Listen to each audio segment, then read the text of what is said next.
সংকটময় জীবনে কি আর বলবো, এটা ছিল ঈদের সময় বাড়িতে যখন ছিলাম তখনকার একটা ভিডিও। হ্যাঁ, মানে প্রথমত হচ্ছে যে শ্বশুরবাড়িতে ওই দিন কেউ ছিল না। আমার শ্বশুর কোথায় জানি গিয়েছিল, বড় যা ওনার বোনের বাড়ি গিয়েছিল, আর আমার শাশুড়ি ওনার বাবা বাড়ি গিয়েছিল। তখন আমার ছেলে মেয়ে দুটোকে সঙ্গে করে নিয়ে গেছিল।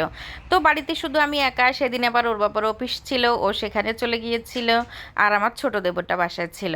ওকে তখন বলতেছিলাম বিকেলবেলা, মুজাহিদ চল কিছু খাই, খুব খিদা লাগছে, টাকা দিচ্ছি, বাজার থেকে কিছু কিনে নিয়ে আয়।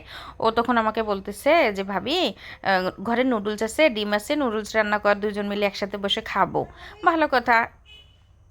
তারপর ওর কথা মতো আমি হচ্ছে যে নুডলসটা রান্না করে নিলাম, দুজনে বসে বসে খাচ্ছিলাম। আর আমার দেবরটা না অনেক ছোট, ওর জন্ম 2011 সালে জানুয়ারির 11 তারিখ।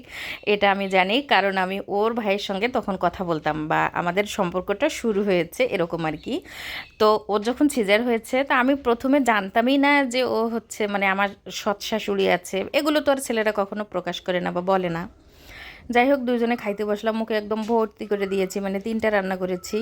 আমি একটার থেকে একটু কম নিয়েছি, ওকে বেশি দিয়েছি, কারণ ও প্রচুর খায় আর ওর স্বাস্থ্যটা দেখলে আপনারা বুঝতে পারবেন।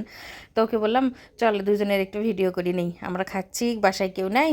ও এই কথা শুনে উঠে চলে যাচ্ছিল, বলতেছে আমার ভিডিও নিস না ভাবি, আমার ভিডিও নিস না, কারণ ও ছোটো থেকে আমাকে তুই তুই করে বলে। আর ও অনেক ছোট, দেখেন ওর বয়স অনেক কম, 14 বছর বা এরকম, ও 9-এ পড়ে। যাই হোক, 2-1 বছর পিছিয়ে গেছে কিন্তু। তো দুজনে যখন খাওয়া দাওয়া শেষ করলাম, শেষ করার পর বলতেছি রে মা বাড়িতে নাই, কী রান্না করব, চল কিছু ব্যবস্থা করি। তো বলতেছে ভাবি কিছু একটা ভর্তা কর, খুব ভালো লাগবে। তো আমি ভাবলাম মাংস শাশুড়ি কিন্তু রান্না করে রেখেই গেছে, তো মাংস তো আছেই, তা ভাবলাম যে চল লাউয়ের পাতা আমাকে পাড়ি দে, আমি রান্না করি।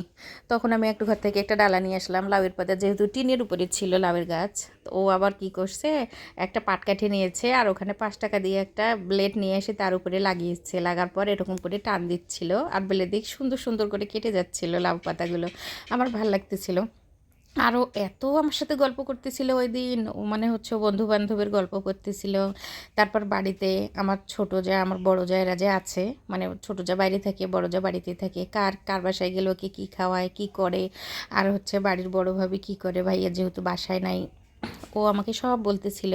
তো আমি তখন মানে কিছু কিছু জিনিস চিন্তা ভাবনা করতেছিলাম যে তার মানে ও এখন একটু অনেকটাই মেচিউর, মানে বড় হয়ে গেছে। ও ছোটো থাকতে না খুব বিরক্ত করতো আমাদের সবাইকে, খুব বিরক্ত করতো, খাইতে দিত না, কে কী খাচ্ছে সবও কেড়ে নিয়ে নিয়ে খাইতো, না দিলে আবার কান্না করতো। ছোট ছিল, আমরা ওকে ভালোবাসতাম, যার কারণে ওর ভাই ওকে খুব ভালোবাসে। ও ভাইয়ের পিঠ ছাড়া ঘুরে না, মানে আমার হাজব্যান্ডের পিছে পিছে ঘুরে সব সময়।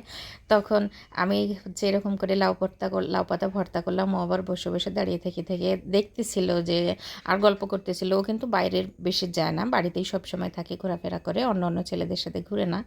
তো খাওয়া দাওয়া শেষ করেছিলাম, এর মধ্যে সবাই এসে পড়েছিল। ও দেখি খাওয়া দাওয়া শেষ করে বাজারে গিয়েছিল, পান খেয়েছে, আমার জন্য আবার একটা পান নিয়ে এসেছে। সবাই আমার দেবরের জন্য দোয়া করবেন।